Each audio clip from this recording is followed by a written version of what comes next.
This lecture is a part of your paper on community, media and society. The module intends to introduce to learners the social structures and inequalities that exist in India. With an understanding of Indian society, the learners would be able to better understand issues of power, inequality, participation and voice, and their relevance in context of community media. Stratified social structures have existed in civilization across the globe since recorded history. They provide basis for differential access of power, privileges and resources to various members of society. In Indian context, the stratification and inequalities based on caste, gender, class, tribe and region are a part of daily life and lived experience of masses which have been competently theorized by scholars. Understanding these social structures and their manifestations is imperative for any critical engagement with members of society. The Constitution of India has enshrined the values of equality and justice in word and spirit. As citizens, this demands our commitment and adherence to the cause of recognizing and removing the inequalities and unfreedoms that influence the lives of vast majority of population in India. Voice of the people provides basis of a democratic society. However, who gets to speak, whose voice is heard and whose voice is recognized are pertinent questions. To explore these, voice needs to be understood beyond its commonsensical understanding of merely having ability to speak.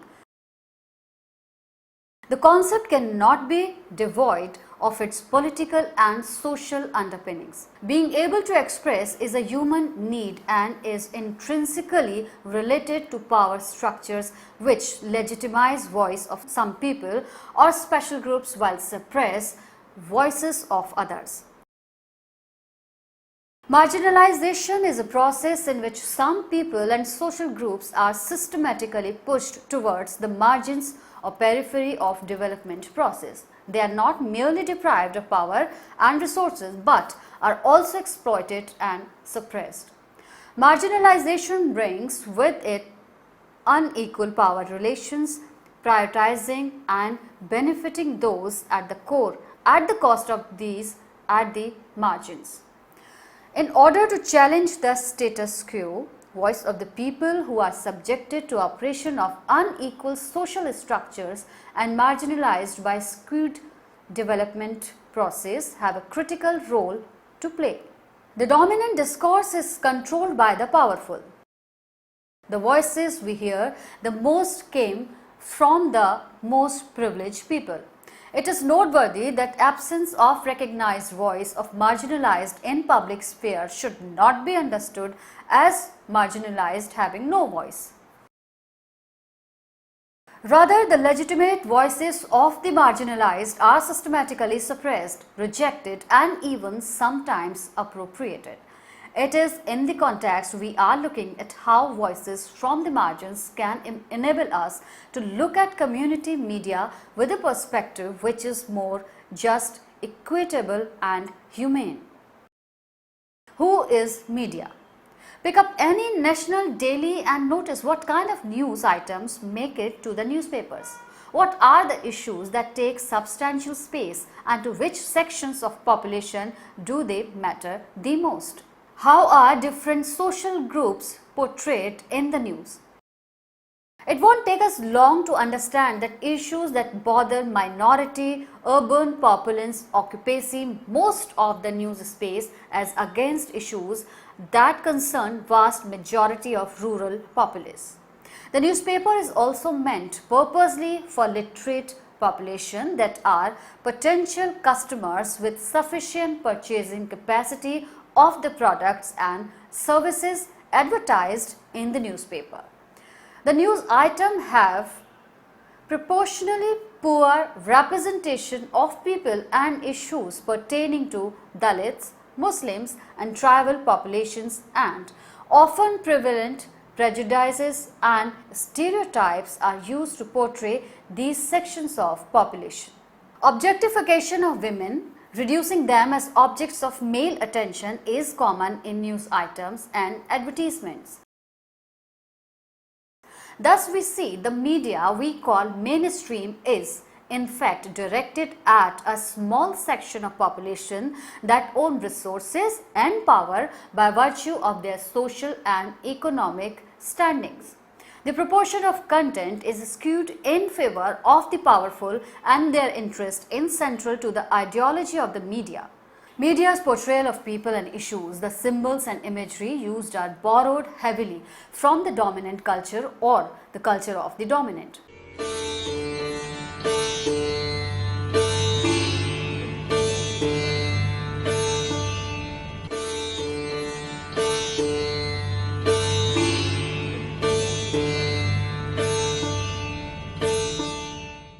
Hence, we understand that the way we imagine, produce and consume media is deeply rooted in the structure of power we live around. Therefore, who owns the media? Who produce media content? Who is the subject of media's work and who consumes the media? These questions are intrinsically related to power and thus impacts the process and product of media work. Media organizations worldwide and in India fare poorly in the representation and participation of poor, women, Dalits, Muslims, tribals and people living in rural and remote geographies. In a strong criticism of Indian mainstream media, Sainath in 2010 highlights disconnect between the mass reality and mass media.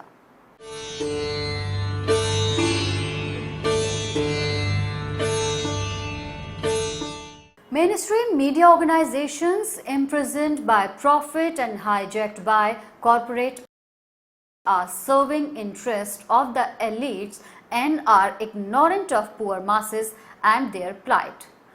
Sainath in 2010 and Malik 2012 critiques Indian mediascapes, stating that it is deliberately pushing towards cultural homogenization and consumerist lifestyle with profit-driven agenda and limited access to elites. The production and distribution of news worldwide has always been a male-dominating sphere. Galler in 1995 found women in media work visible but vulnerable because of lack of power and decision making inside organization and outside in economics and social institutions with which media interfaces. Journalism is perceived a serious business, a male prerogative and has been well guarded by rigid gender roles. Women in journalism are lesser than men and are discriminated at workplaces. Their growth is restricted by glass ceiling and are mostly pushed towards soft, non-risky and less important issues. Sexism, according to Joseph and Sharma in 1991, sexism is inherently a part of media practice and of women in media portray them as objects, secondary citizens, passive receivers and less important consumers. Participation of women from low economic sections, from ethnic minorities and other marginalized groups in media is still very poor. In contrast, community media initiatives, unlike mainstream media, do not perceive women solely as consumers, but also as producer and contributor of media content. Marginalization or social exclusion as is a dynamic multidimensional process of progressive social rupture, in which social institutions prohibit participation of individuals and groups in normatively prescribed activities of the society. Marginalization leads to material deprivation, ensuring poverty, emotional and psychological trauma. In Indian context, marginalized communities are commonly identified to be comprising of people belonging to scheduled caste and scheduled tribe as listed in the Indian Constitution.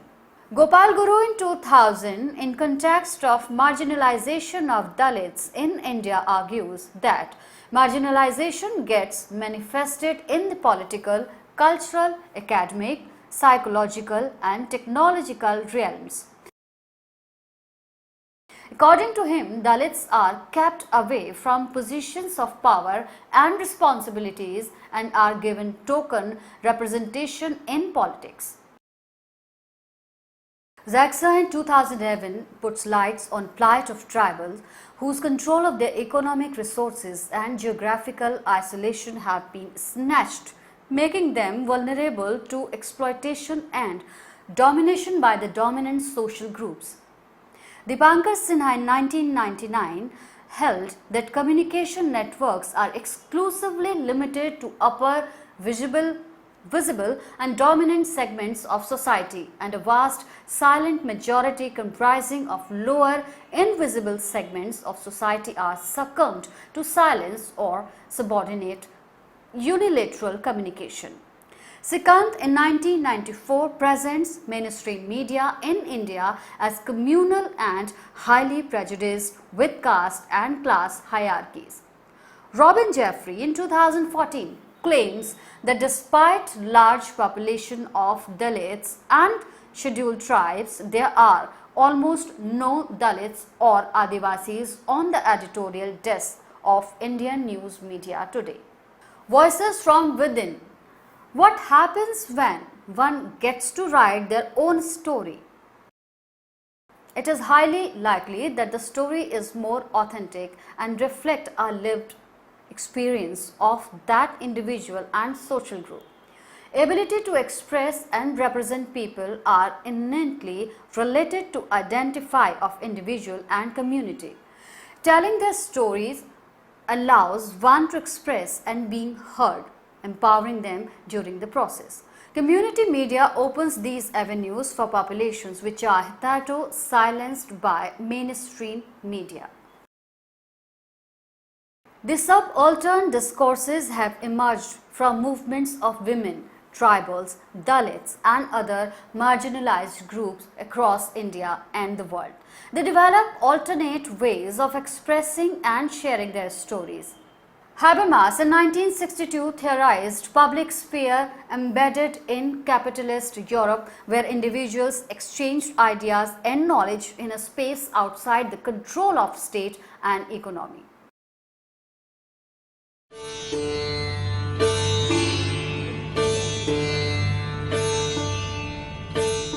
Fraser in 1990 finds public sphere theorized by Habermas in 1962 inadequate in critique of limits of capitalist democracies.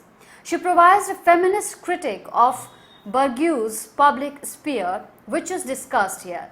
Her central argument is that conception of public sphere was hegemonized by Bourdieu's men and had significant exclusions for women and historically marginalized groups.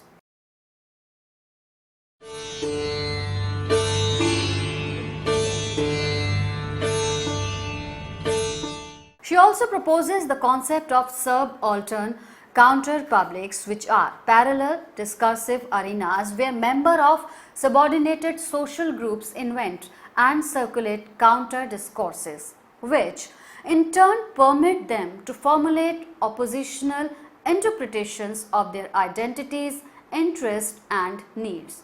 She presents subaltern counter-publics as the public sphere of members of subordinated social groups, women, workers, people of color and gays and lesbians who have repeatedly found it advantageous to constitute alternative public against the hegemonic Bourdieu's public sphere. In Indian context, community media holds the potential for developing such subaltern and alternate discourses, challenging the hegemonic discourses. It gives way to an opportunity where most marginalized have platform to voice their concerns, engage in public debates and solve problems. Voices from within the marginalized could provide us new perspectives and lens to look at other world. From the standpoint of underprivileged, we would be able to recognize how prevailing social and political structures are oppressive and how can these could be challenged to evolve into a society which is more just and egalitarian. Voices from the marginalized could enable us to recognize the plethora of issues that do not find space in our myopic view of the world, which is confined by social hierarchies and material interest. They advocate for issues which otherwise seem mundane. They bring insights from the lived reality of vast majority of population which remains largely unknown and unrecognized by the powerful. Their way of living, worldwide beliefs that do not conform with the dominant perspective are mostly disregarded as backwardness and uncivilized and are the neglected or called out by the dominant voices. Voices from within bring life to these suppressed ideas and practices with a sense of ownership and pride. Not only that, voices from within the marginalized challenge the dominant discourses and attempt to develop counter discourses by bringing evidences from their lives and throwing light on the multiple realities experienced by people living on the margins. Community media brings the platform of not just voicing but getting heard too. Being recognized as producers and consumers of media is empowering for citizens who are devoid of voice and representation. Community media, when owned by community and accessible to most deprived and marginalized people, becomes tool for bringing their issues to the forefront. In many parts of India, groups of Dalit and tribals have taken up the task of representing themselves and getting their voice heard. Women have attempted to carve their way into mainstream media while also creating exclusive spaces and platforms for themselves. A case study. To understand how voices from within the marginalized could influence the way media are produced and consumed, let us undertake a case study. Khabar Lahariya, a participatory community newspaper in India, has been widely recognized and appreciated.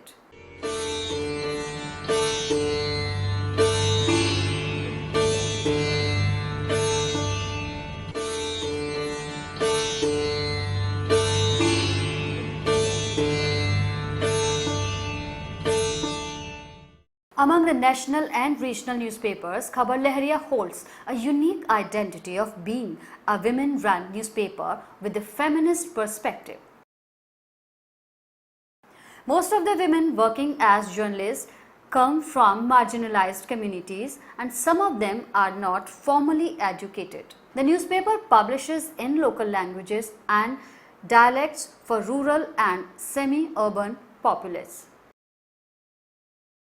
Also, it functions as a watchdog in implementation of social policies by raising the concern of beneficiaries and highlighting loopholes, delays and corruption in delivery of services.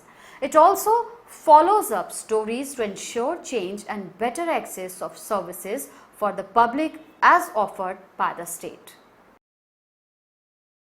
Khabar Lahariya seems to emerge as a community-based media organization serving and involving the local rural communities and communities of marginalized people. Though the ownership and control is not in the hand of community and it operates in a market space with a commercial value, its agenda is not profit-driven. It can be argued that Khabar Lahariya does not make any change to dominant media practices by distancing itself from the mainstream and creating alternative spaces. Journalists of Khabar Lahariya belong to local communities and therefore are aware of local cultural values, beliefs, norms, and indigenous realities. They question the mainstream notions of development, which is characterized by biases against marginalized and are disempowering. As in 1997, Chambers highlights the importance of local knowledge and decision making, Khabar Lahariya encourages the production and preservation of local knowledge, including tribal ways of life and being. It also records and preserves different meanings ascribed to cultural practices and festivals. The journalists do realize that issues that bother men and women are different. Since its emergence, issues of repairing of hand pumps were raised consistently. Being women and rural, the journalists of Khabar Lahariya pay heed to issues that have significance for women. One page is dedicated to Mahila Mudda, means issues of women, as an attempt to claim media space for issues of women. News in this section are not limited to crimes against women, but also include success stories of women who challenge injustice and discrimination. Interestingly, the interest area of women are not limited to household subjects like home science, and information is also published around subjects which are perceived as male-oriented like science and technology. Khabar Lahariya seems to write in a language which does not present them as inferior and less worthy than their male counterparts.